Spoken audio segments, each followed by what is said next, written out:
नमस्कार दोस्तों। तेनाली राम और राजा कृष्णदेव राय की आपने बहुत सारी कहानियाँ सुनी होंगी और मैं ऐसी ही एक नई कहानी लेकर आया हूँ, कुछ नहीं। बहुत अच्छी कहानी है, तो चलिए शुरू करते हैं। तेनाली राम राजा कृष्णदेव राय के निकट होने के कारण बहुत से लोग उनसे जलते थे। उनमें से एक था रघु नाम का ईर्ष्यालु फल व्यापारी। उसने एक बार तेनाली राम को षड्यंत्र में फंसाने की युक्ति बनाई।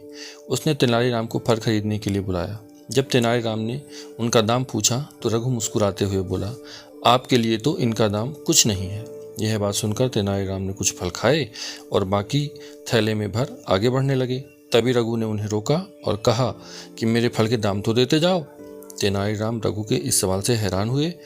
वह बोले कि अभी तो तुमने कहा कि फल के दाम कुछ नहीं है, तो अब क्यों अपनी बात से पलट रहे हो?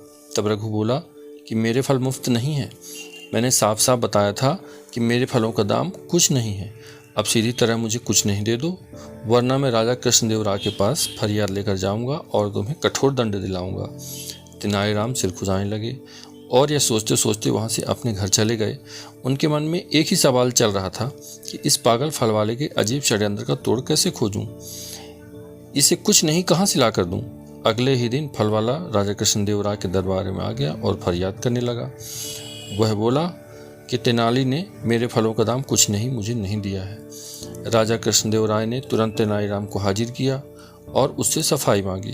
तेनाली राम पहले से ही तैयार थे। उन्होंने एक रत्न जड़ित संदूक लाकर रघु फल वाले के सामने रख दिया और कहा, ये लो तुम्हारे फलों का दाम। उसे देखते ही रघु की आंखें चौंधिया गईं। उसने अनुमान लगाया कि इस संदूक में बहुमूल्य हीरे जवाहरात होंगे।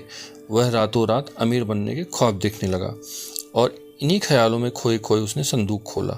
संदूक खोलते ही मानो उसका ख्वाब टूट गया। वह जोर से चीखा, ये क्या, इसमें तो कुछ नहीं है। तब तेनाली राम बोले, बिल्कुल सही, अब तुम इसमें से अपना कुछ नहीं निकाल लो और यहाँ से चलते बनो। वहाँ मौजूद महाराज और सभी दरबारी ठहाका लगाकर हंसने लगे और रघु को अपना सब मुँह लेकर वापस जाना पड़ा।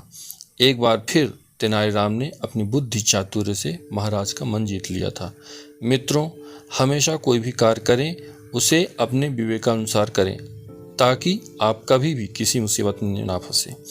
दोस्तों, मेरी कहानी कैसी लगी मुझे कमेंट करके जरूर बताएं। अच्छी लगी हो तो दोस्तों के साथ शेयर करें, लाइक करें और प्लीज़ मेरे चैनल को सब्सक्राइब करें।